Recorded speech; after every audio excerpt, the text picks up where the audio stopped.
welcome to another episode of Dad's Old Car.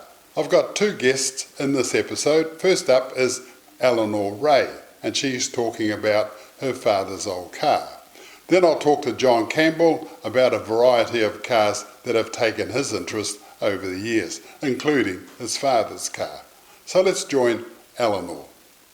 With me is Eleanor, and like me, Eleanor used to live in Avondale, and a lot of kids lived in Avondale. It was a popular place to live back in the 60s, and your father had a taxi. He did. And an old Vauxhall, I understand, or a Vauxhall something? Yes, a 1965 Vauxhall PB model. I think that's Vauxhall Velox. And that's a new shape. I think sort of probably, yes, it was a bit boxy. It came after the PAX. And that had a, yeah, that's right. That Yes. had round windows and all sorts of things to it, yes. Now, did he ever take you guys in the taxi? When it wasn't a taxi, did he take the signs off? Yes. Or? And I had a sister, and we didn't like going in the taxi because always the passenger got into the seat behind the front seat passenger, and that seat was always worn out. And my sister used to always sit on that side, and she said, I don't want to sit on that side because that's where all the people sit, and it's all worn out here. Really?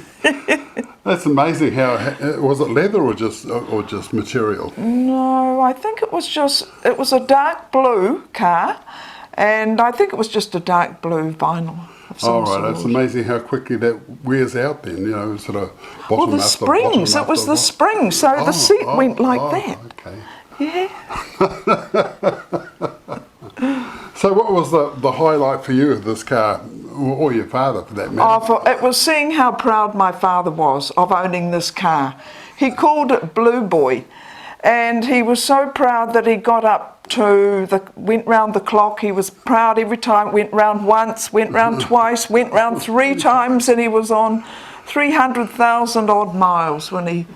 kilometres maybe? Miles. No, so it would have been miles, I think. Yeah, that's 160k multiplied by 3, which is 580k. Oh. It was a lot, and by the time he did stop driving it, we were in kilometres then, so he was converting to kilometres. And so he had this Vauxhall the whole time he was driving it. He didn't change it. No, he actually had a PAX before that, but this one was his pride and joy.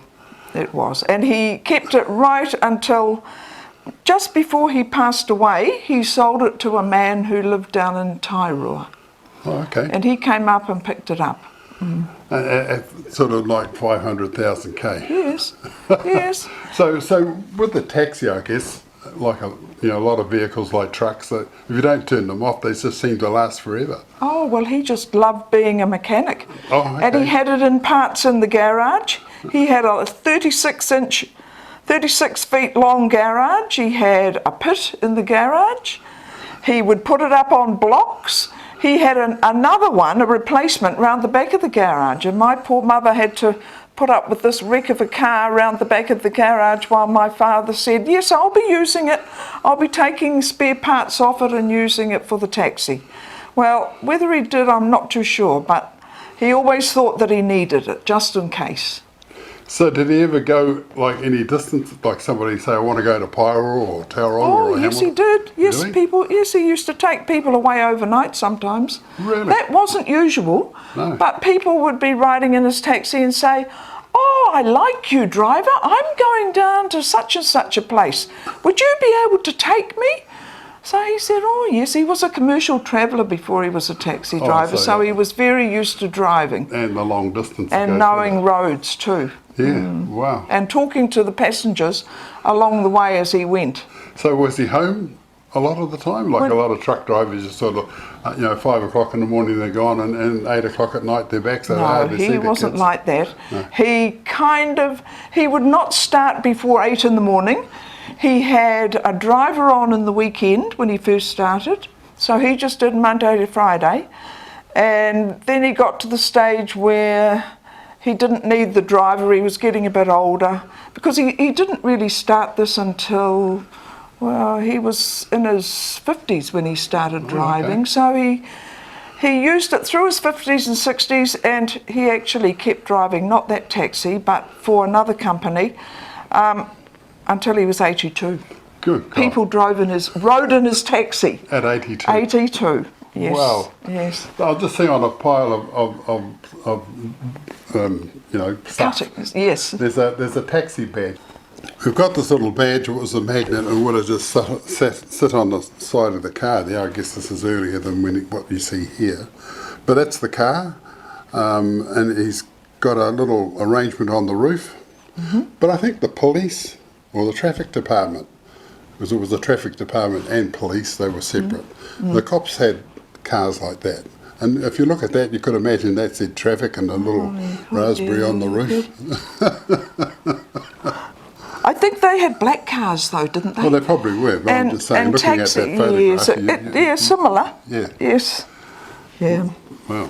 And he was an inspector for co-op taxis in the later years, so to be an inspector was quite an honourable position. Really? Mm-hmm. So what did he inspect?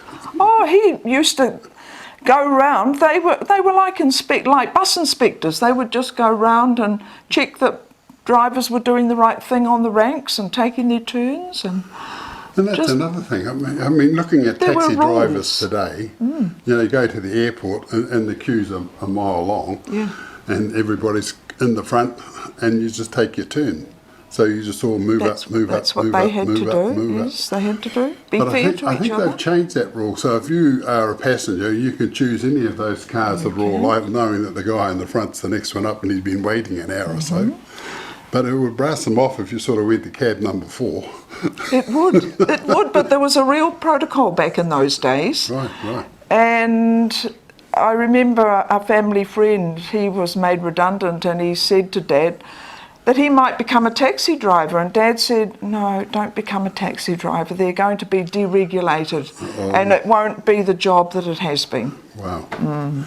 So taxis, do you remember when taxis started? Yes, my grandfather, not his father, my grandfather, my mother's father, had a taxi. He did, he had a Daimler. He was engaged to my grandmother in 1921, because they were married in 22. And I said to my grandmother, why haven't you got an engagement ring? She said, because Papa, my grandfather, said it's either you have an engagement ring or I buy 4 new tyres for the Daimler. And she was a very good girlfriend and said, you buy the tyres for the Daimler. Keep you going, keep you employed. Yes, that's right. So no engagement ring, that's 4 tyres. So every time she looked at the tyres going around, that's engagement. And so his father never had a taxi, so it didn't... No, he didn't. He was an engineer. Oh, okay. My father started as a fitter and turner. Right. But this fitting and turning helped with his business, helped with his taxi repairs. He didn't send much work out to be done. He did it himself. So he did it all himself. Oh, he did the brakes. I remember he was doing everything.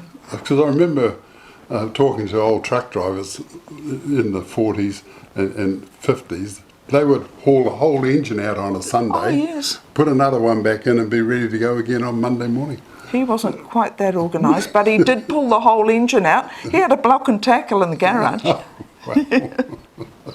Well, that's just amazing. Well, there you go, folks. If you've had an old Vauxhall in your life, there's my contact details. Get a hold of me. Love to talk to you. And Eleanor, thank you so much. Thank you, Bill. Good Thank you. So thanks, Eleanor. So if you've got a Vauxhall in your history, there's my details. Give me a call or send me an email. Love to hear from you. Next up is John Campbell. With me is John, and John, welcome to our little show. And if you can just tell me what your father's first car was. Right, well, it was an Austin. It was always going to be an Austin, Bill, because there wasn't much more you could get. Austins, Hillmans, Morrises, they were all English. And he had his heart set on an Austin, but he was as stubborn as they come, and he wouldn't buy a second-hand car. There was second-hand cars available, but he wanted a new car, so he put his name down with Seabrook Fowles in Simon Street and waited 13 years until a new car came along. He would go into Seabrook Fowles once, perhaps twice a month on a Friday after work and pester them to see where his new car was. I think eventually they gave him a new car just to get rid of him.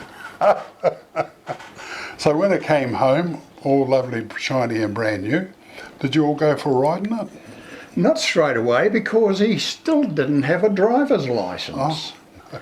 And it was through the grace of one of his workmates, who was an ex-traffic cop. He actually taught him to drive, and the car was delivered, or we picked it up. Somebody picked it up, I'm not sure. I don't think it was my old man. I think perhaps this very person I've mentioned actually took him into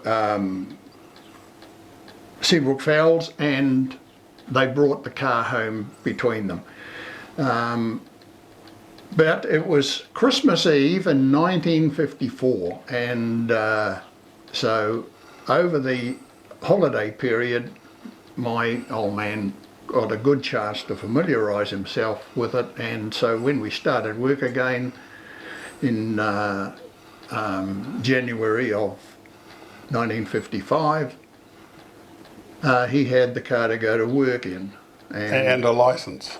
And he'd by now got his licence, yes. They were pretty easy to get, of course, then. Well, yeah. Just go down to the local borough council, and the local traffic op just take you around the block once or twice and write your licence out. Nothing like the drama you've got to go through today. Yeah. So what happened to it in the end? Well, he used it every day to travel to work in. My mother, who had been determined to get her licence and drive the car, she waited in the background all those years, never ever getting the opportunity to drive, because he took it to work. It was a little bit difficult. We lived in Sandringham, and he worked in Penrose, and to get to Penrose from Sandringham was an absolute mission, so it was far easier to travel cross country by car. So. Yes. I think the only bus that went sort of west to east was something called Green Line buses. Exactly, that's right. Yeah. Yes, and because of the hours he worked, that wasn't suitable. That wasn't practical, no. No. You were telling me before about the mission it took to get from your place to the batch in Mairangi Bay, which today, folks, is just off you go. Yeah. You're there in 10, 15 minutes. Right, well, without a car, we carried everything in suitcases from our home, and we were midway between Sandringham Road and Dominion Road. So it didn't matter much whether we walked through to Sandringham Road or up to Dominion Road, but invariably we chose Dominion Road, and so we'd hump these suitcases up to the tram, onto the tram, right to the bottom of Queen Street, hump them onto the ferry, across to Bayswater, pick up the bus, either Mairangi Bay or Browns Bay, and some half an hour later we would be in Mairangi Bay. Then we would have to hump them up the street to our batch, which was number 32, so that meant it was 16 sections up the road, and quite a drag, and we did it year after year. This is all prior to us getting the car, of course. When we got the car, we were in heaven. And it took all your luggage, no problem at all? Well, we didn't have a lot. No.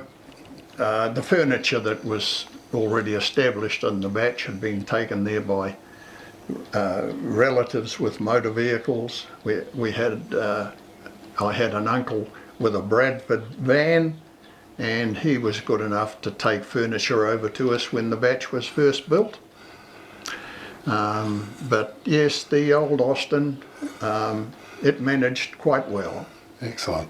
Now, what was your first car when you decided, I've got enough money, I can go and buy a car? My first car was a 1934 Ford V8 sedan. Wow. And what year was this? I bought it around about 1956, 57 maybe, from the original owner. This guy was a beekeeper, worked with us in the furniture factory, tended his bees out of hours, if you like, and he announced to me one day that he was going to sell the car, and he was buying a Ford cost cutter, the old Ford Thames Trader. The truck. Yeah, because you could get so much more on the truck than he could on the trailer. And so the car was going down the road, and he offered it to me for excuse me, for £100. That's a fortune in 1950. It was a fortune for a kid that was on apprentice's wages, I'll tell you, but somehow or other I found the money and paid him, brought the car home, and then suddenly I didn't like the paint job, so I used my mother's vacuum cleaner, which in those days they came with a little spray bottle, and you blew the paint onto the car, and I got it painted a nice pale blue.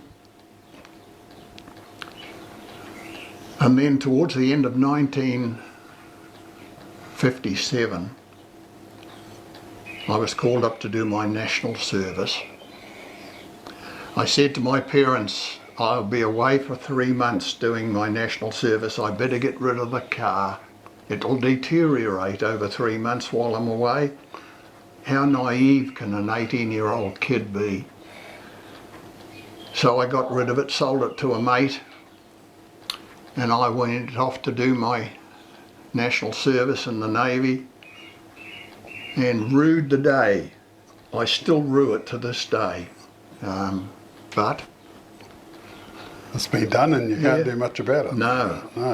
So those old flathead V8s that we've seen all over the country these days, and they're still going as good as they did back in the 1930s. Absolutely, they are. We have quite a few in the Vintage Car Club, and if they are turned over at all these days, it's not unheard of to see them fetching 6 figures. Good God. Depending on condition, but yeah, I know. But some of the restoration jobs is like they're absolutely brand new. I mean, the guys who pull them apart right down to the last nut and bolt, and exactly, back they go again. Yeah, exactly. Yeah. So, coming forward, what's the car of interest for you? What's the car that you really think, ooh, I had a lot of fun with that, or I still have a lot of fun with that? Well, sadly, the car that has consumed us over the last, how shall I say it, off and on, 15 to 18 years, is a Willys Overland Jeepster, or if you want to be more precise, Willis, because I understand the founder of the company insisted on his name being pronounced Willis, not Willys. Anyway, in 2004, I was offered a 1949 6-cylinder flathead Jeepster for the price the person had paid for it some years earlier. And having a penchant for Jeeps, our family is been accused from time to time of trying to start our own Jeep club. So I knew I would have to run this past She Who Must Be Obeyed, and went home and discussed it with Pat, and the very next day we went to have a look at this vehicle that was parked in a shed in Henderson, and fell in love with it, and the rest history, so to speak. We bought it, I trailered it home, put it in the garage, eventually started to look it over and found that it was full of rust. It had come from the east coast of the United States in New Hampshire, and it was a mess, so we resolved to give it a complete ground-up restoration.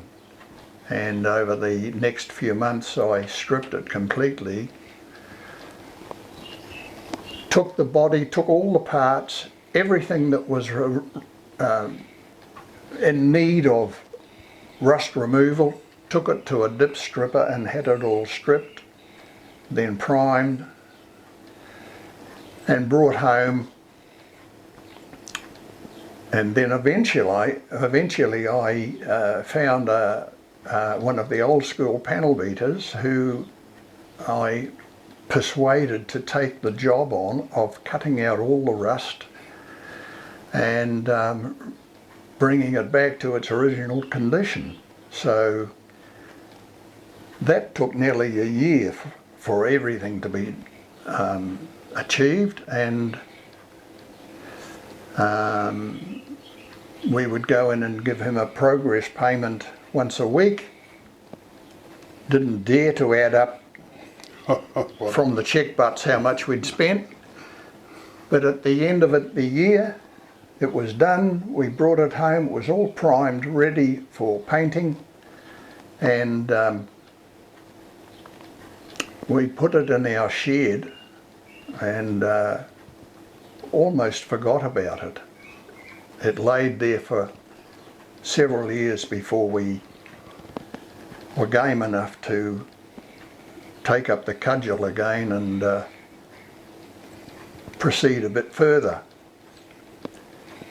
By this time a little bit of deterioration had set in, and the panel beater who lived not far from us and was well known to us through vintage car club circles, he undertook to take on the second restoration, if you like, which necessitated just tidying up some of the misdemeanours that had occurred